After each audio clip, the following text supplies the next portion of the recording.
Hey guys, I just wanted to hop on real fast. I'm going to try to make this as quick as possible. This is a two-part video. The first thing is people have been reaching out asking, hey, what's going to happen to you guys? What are you going to do if this platform goes dark like everyone else? Go ahead, check the link in the bio and you'll see how you can follow us on all other social media platforms. We also have a group on one of those platforms, but you'll see it in the bio.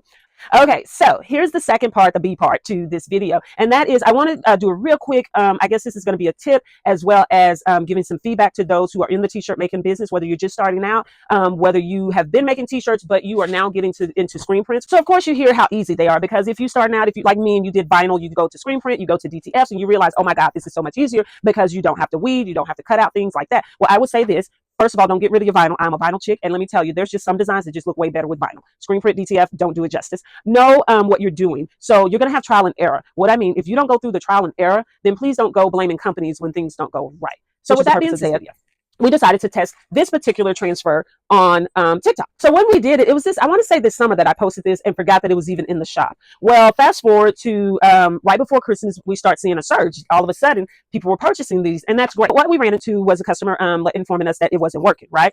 That it didn't adhere to whatever fabric. And they said they used an industrial heat press. They said they used a heat press. Didn't say what kind, but just that it was a heat press. And this is no nudge to the customer because we're working with the customer. So no nudge to the customer, right? We don't bash our customers here. Now, because of that, that made me decide to tell my story. Story is this. I did the same thing that most of everyone else who starts out doing screen prints. You really don't know what you're doing. You see all the videos, you start purchasing because like, oh my God, I ain't got a wheel.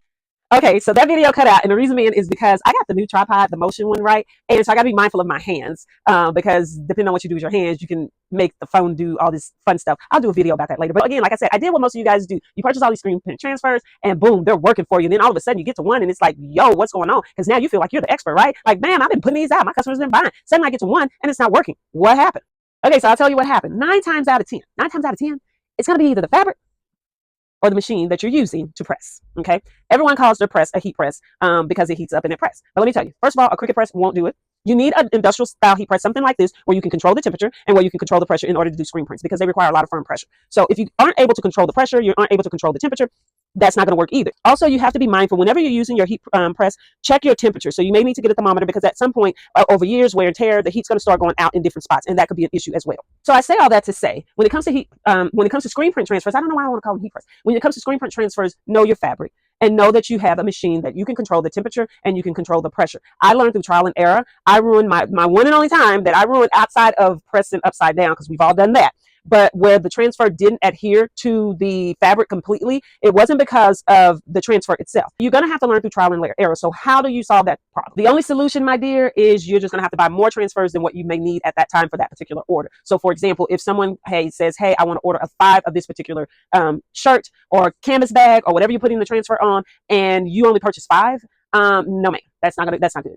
If the order calls for 5, you need to purchase 10 transfers. And the reason I say that is because you may run into the problem of that transfer, and you may have to do trial and error to figure out if it's the fabric, if it's your heat press, or if it's the transfer itself. It's a 1% chance that it may be the transfer. So that tells you 9 times out of 10, it's the other two, one of those two things that are the problem. So I just wanted to share that little tad bit with you guys. I hope to see you guys after the 19th on this platform. But if not, guys, go ahead, follow us over on all other social media platforms so I can continue to bring you guys tips, tricks, feedback on whatever.